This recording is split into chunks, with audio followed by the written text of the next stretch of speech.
Hi and welcome to our wildlife garden in August. After a wet and stormy start, August has turned hot and sunny.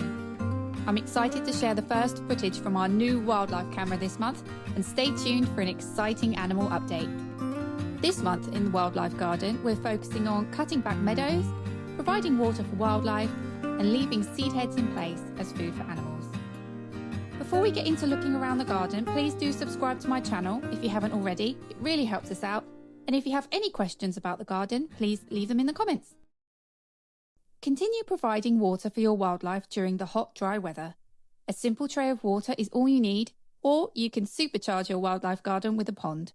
We added a mini pond to our garden in the spring, and the aquatic plants have really multiplied in the sun, which will provide food and shelter for lots of wildlife living in the pond. And the pond itself is also a great water source for birds and other wildlife. Make sure to keep your ponds topped up with rainwater if needed, and make sure to keep trays and bird baths clean to prevent bacteria and algae growth. Continue to offer hedgehogs water and meat-based cat or dog food. Chicken flavour is best, and this will help to fatten up the young hedgehogs before hibernation.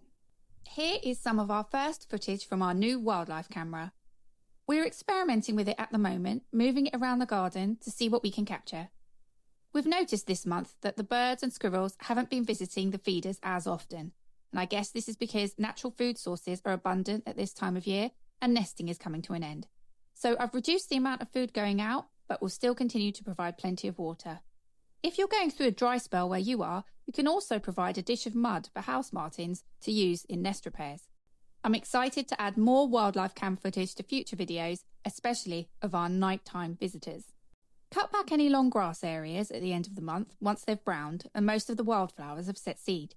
Make sure to check these areas and your lawn carefully before mowing for any sheltering animals such as hedgehogs, snakes and amphibians, which can be very small. When doing a visual inspection, it's also a good idea to be very loud so as to scare away any animals that you may have missed. Also, continue to be careful if trimming hedges, as some bird species are still nesting till the end of the month.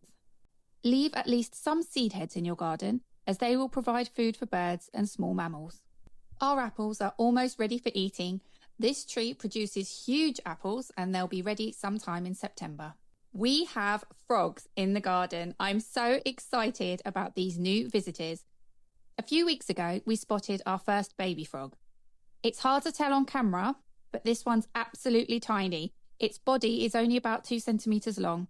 We've seen it several times now, and it shelters mostly in the lawn, but scrambles up into the strawberry patch to hide when it hears us in the garden. It's very hard to spot unless it's moving. Also, in the last few days, my husband spotted a larger frog in the evening. I'm not sure if it's also living in the garden or was just passing through. We'll have to keep an eye out for it. You can make your garden amphibian friendly by adding features such as a pond, log piles, messy areas and compost heaps. We have an update on our bee hotel that we installed in the spring. I can see that we have a taker.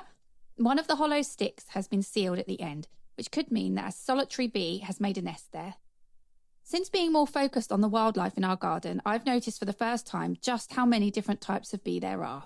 Stay tuned for our September tour next month, and please do subscribe if you'd like to see how our wildlife garden is getting on. See you next time.